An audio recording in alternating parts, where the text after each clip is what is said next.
दोस्तों, आज class 9th की एक और सवाल चलते हैं वृत्त चैप्टर से, जो कि वृत्त चैप्टर के 9.2 प्रश्नावली से लिया गया है। ठीक है, क्लास 9th की ये सवाल होती है। चलिए आओ चलते हैं, हल करते हैं, क्या होता है देखते हैं।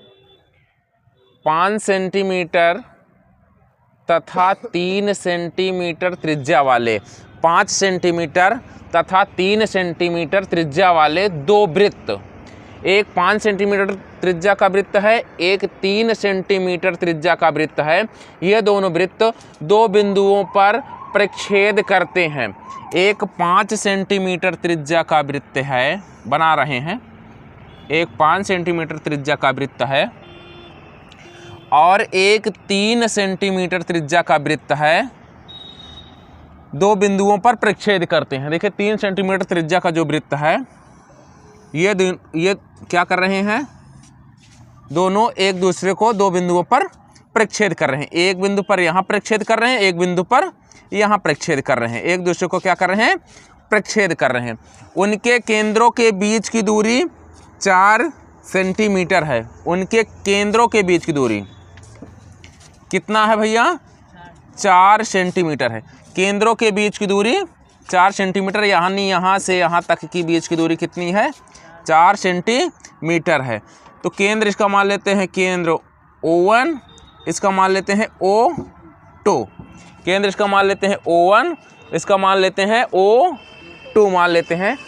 ठीक है, उनके केंद्रों के बीच की दूरी, ठीक है, यानी यहाँ से यहाँ तक कितनी है दूरी, 4 सेंटीमीटर है। ठीक है, लिख लेते हैं, नीचे लिख लेते हैं 4 सेंटीमीटर। केंद्रों के बीच की दूरी कितना, 4 सेंटीमीटर। उनके उभयनिष्ठ जीवा की लंबाई ज्ञात करिए। जो उभयनिष्ठ जीवा है यानी ये, उसकी लंबाई ज्ञात करनी है। जहाँ ये बिंदु प्रक्षेद कर रहे हैं उसका नाम लिख दे रहे हैं A और B। और जो ये उभयनिष्ठ जो जीवा है उसकी हमको लंबाई ज्ञात करनी है। क्या ज्ञात करनी है, उसकी लंबाई ज्ञात करनी है। कोई बात नहीं, जहाँ पर ये प्रक्षेद कर रहे हैं इसका नाम हम रख देते हैं यम।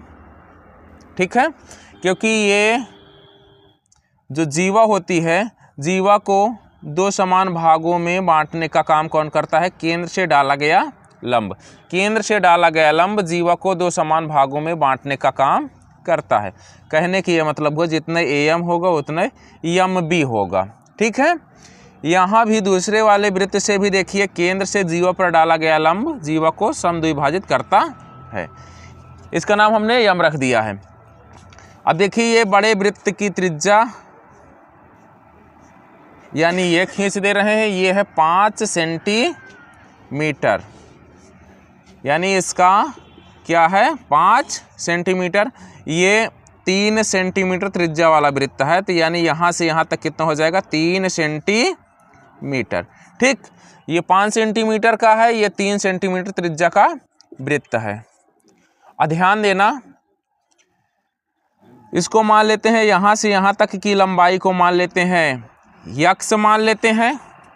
यहाँ से यहाँ तक की लंबाई यानी A से M तक की जो है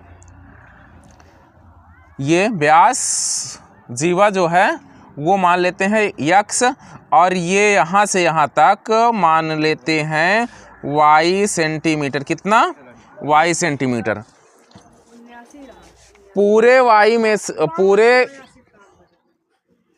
4 सेंटीमीटर में से अगर Y निकल जाएगा तो इधर बचेगा 4 माइनस Y, यानी पूरी लंबाई में से Y सेंटीमीटर तो इधर निकल गया, इधर का बचेगा 4 माइनस Y। तो आओ हल करते हैं, देखते हैं क्या होता है।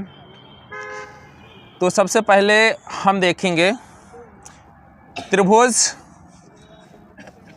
AMO1 में AMO1 में देखते हैं क्या होता है। पाइथागोरस प्रमेय लगाएंगे। क्या करेंगे, पाइथागोरस प्रमेय लगाएंगे। ध्यान देना, क्योंकि समकोण त्रिभुज है, पाइथागोरस प्रमेय लगाएंगे। तो पाइथागोरस प्रमेय से ध्यान से देखना, पाइथागोरस प्रमेय से हम कह सकते हैं कि कर्ण का स्क्वायर, 90 अंश के सामने वाली भुजा कर्ण होती है, कर्ण का स्क्वायर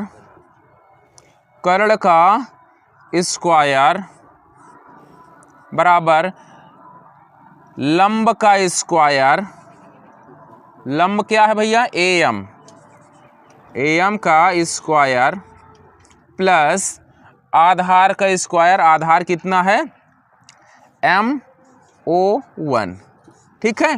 तो लंब का स्क्वायर, कर्ण का स्क्वायर बराबर लंब का स्क्वायर प्लस आधार के स्क्वायर,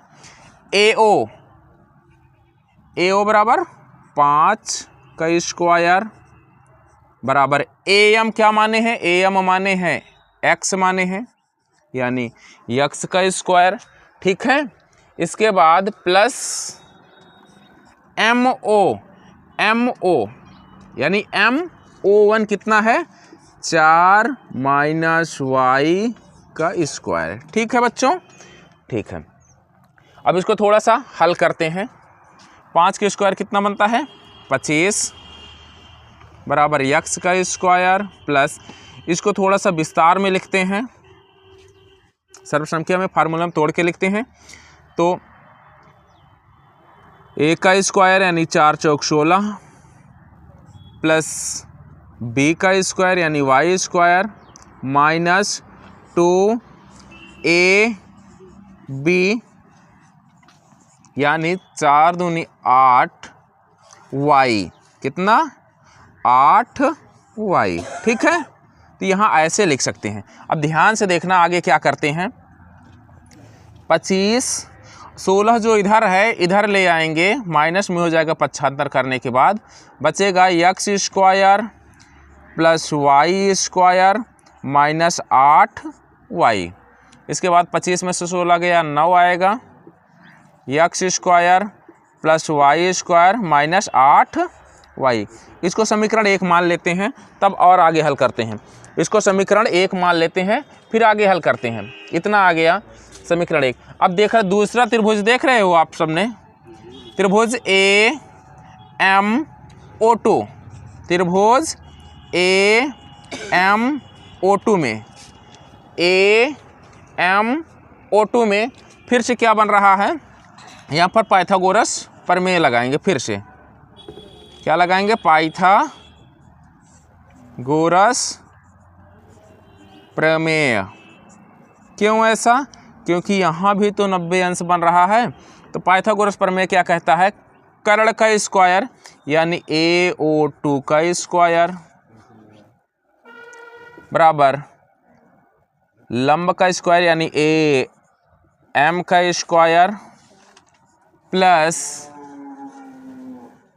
MO2 का स्क्वायर, MO2 का स्क्वायर।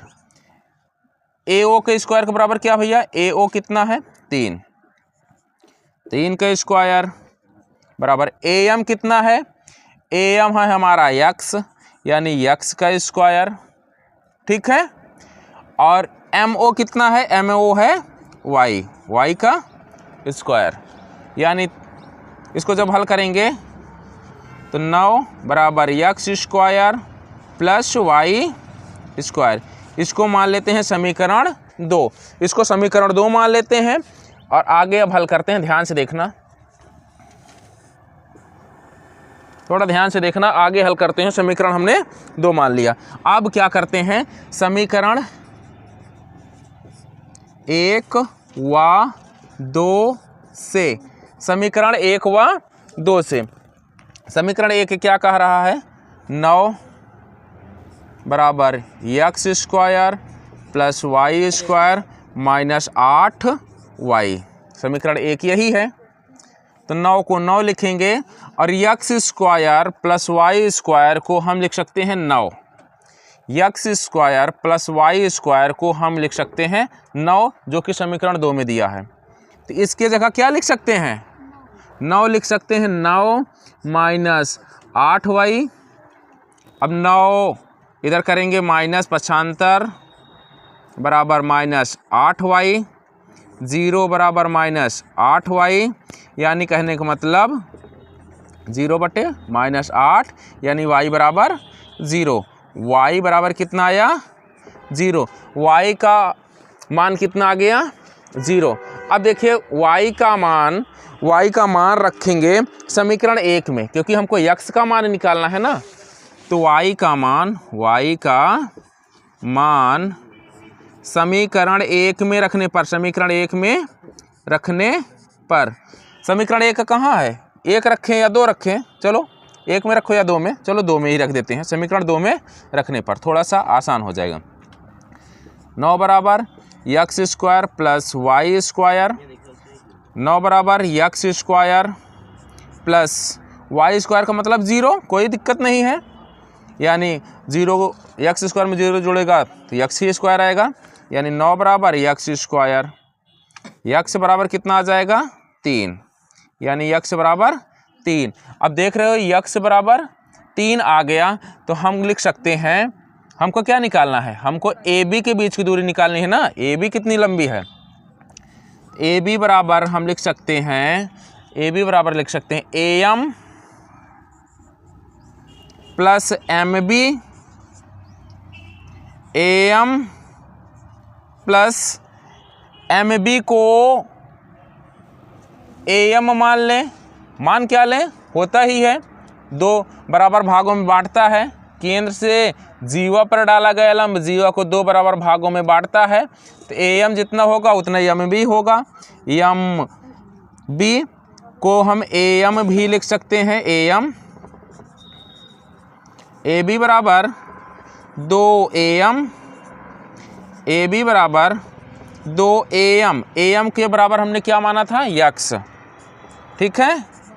अब AB बराबर क्या हो गया 2 गुणे 3, यानी AB बराबर 6 सेंटीमीटर, यानी उभयनिष्ठ जीवा की लंबाई, उभयनिष्ठ